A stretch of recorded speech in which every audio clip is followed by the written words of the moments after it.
natin, mga mamshi. Good morning, good afternoon, good night. Ayan, kung nasan man kayong parte ng mundo, magandang araw. Ayan, today, ang iluluto ko po ay Japanese tonkatsu po. Ayan. Ayan ang ating mga ingredients. Iisa-isahin natin, mga dear. Ito ang ating panko in Japanese or ang ating breadcrumbs sa Ingles. Yes. Meron ako ditong nabili sa supermarket na taba laman. Napakasarap niyan para igawing tonkatsu. Meron akong 3 itlog for now. Pag kukulang pa yan, dito sa gagawin ko, dadagdagan na lang natin, okay? Meron tayong salt, pepper to taste. Lalagyan natin yan. Meron ako ditong cornstarch, tsaka po all-purpose flour. Paghahaluin po natin yan, yan yung i-coat natin later on dito sa ating pork. Then, kailangan natin siyang itagtarin, mga dear. Ayan po. Eto na siya. Meron tayong pang pukpok. Ayan po siya. Itong maliliit ang gamitin natin. Pupukpukin lang po nyo para ma-spread din yung lumaki po yung kanyang meat. Tapos, matenderize po. Yun. That's the right word. Ite-tenderize natin yung pork gamit itong ating pamukpok na to, mga dear. Ayan. Then, pwede na rin po yan straight away. Timplahan na natin ng salt and pepper para nagkakaroon na po siya ng lasa. Lagyan na natin siya ng timpla, the salt and the pepper. Salt first. Salt, then pepper. Kanya, konti lang. Then, baliktarin natin. Salt again. Then, pepper again. Ayan. Tapos, set aside nyo muna sa isang malinis na plate hanggang magawa na po nating lahat. Babalikan ko kayo. Yes. Ayan, finish. Na tenderize, napukpok na po yan lahat ng tenderizer. Nalagyan na rin ng salt and pepper. Next po, i-coat na natin yung ating tonkatsu. First, yung ating itlog. Ayan. Yung ating itlog na 3, pwede na natin i-crack. Ayan, babatiin natin yan. Para dyan natin ilulubog yung wow, ang ganda ng egg.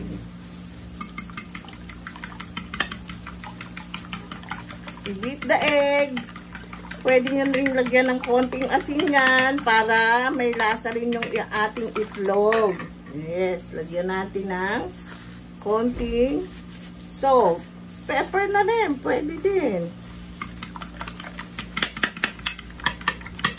Maraming makakain na itlog yung ating gagawin kasi pag hindi mo naman dyan dinip yun, hindi kakapit ang ating breadcrumbs. Ayan, okay na po. Let's start. I-mix natin yung ating cornstarch at saka ang ating all-purpose flour. Ayan, i-mix lang natin. Ayan. Pwede pong flour lang kung anong available sa inyong kitchen. Wala pong problema. Flour lang pwede. Cornstarch lang pwede po. Nagkataon lang na at this time, meron po akong cornstarch at saka flour. Kaya, pinagsama ko na siya. Next po natin gagawin, ayan, yung ating pork, ganyan. Ayan, pwede na isang ganun lang, mga sisi. Hindi kailangan na coat na coat.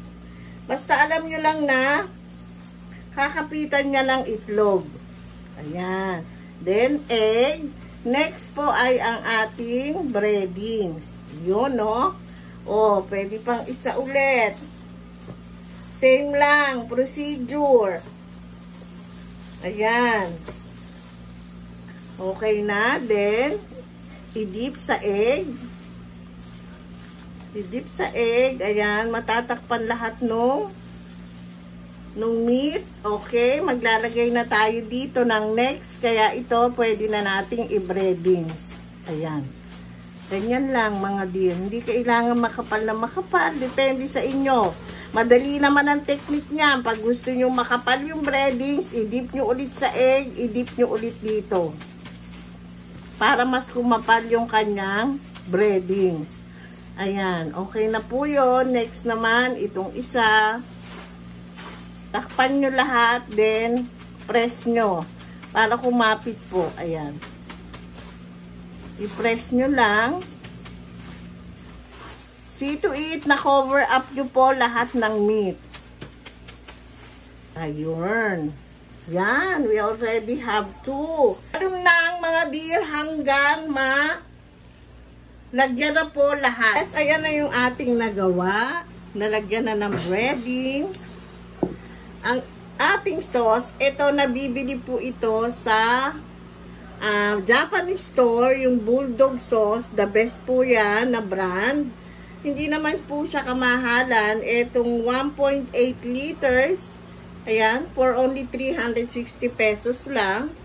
Kami po, favorite namin to, kaya bumili kami ng malaki. Yes. Tapos, kakainin natin yan with vegetable. Hiwain natin ng pino yan, ha? Ganito po. Split nyo lang po, hatiin ng maliit. Tapos, ganyan lang po. I-slant nyo lang yung, bigay nyo lang yung bigat ng kutsilyo. Pag ganyan. Yan. Para makuha nyo po yung manipis na hiwa ng inyong repolyo. Ayan. Yung iba nila, inaano po ito. Binababad sa malamig na tubig, tsaka isasalain. Pero, direct naman basta nahugasan nyo, pwede nyo na po yung kainin. Kikita kasi nyo mamaya kung ano ang itsura nyan pagka sinerve na po natin para kainin. Ayan po ang ating cabbage. Napaka-nice. Try nyo din sa bahay nyo. Ayan. Nagpainit na po ako ng mantika. Ito po yung ginamit ko na prituhan kasi kailangan po deep fry. Yan. Para hindi aksayado sa mantika. Sa pagpiprito ng tongkatsu, kakailanganin natin ng sesame oil po. Yes, lalagyan po natin ng sesame oil yung pagpiprituhan ng ating tongkatsu. Konti lang naman po, hindi kailangan masyadong marami. Ayan, mainit na siya. Pwede na tayong mag-start, magprito. Yun namang ating mga pork cutlet ay hiniwa ko po ng katamtaman lang na kakasya po dito sa ating prituhan. Ayan. Siguro mga 2 piraso kasya. Ayan. Hanggang mag-golden brown. Ayan, ready na yan.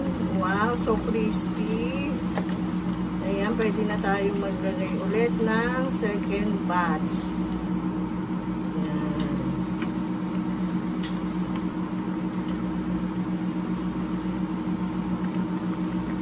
Ito na po, nakaluto na tayo ng ating tongkatsu with cabbage, syempre, with goma dressing. Pwede rin po natin lagyan ng mayo. Ayan si goma dressing. Ito naman po ang sauce ng ating tongkatsu. Ayan. Lahat nandito na sa aking bahay. Kasi nga po, favorite namin yan. Kaya what are you waiting for? Magluto na din. Tikman ng maibigan. See you on my next vlog. Please like, subscribe, and comment na din po kung meron kayong gustong paratingin sa akin. Thank you so much. I love you. Bye.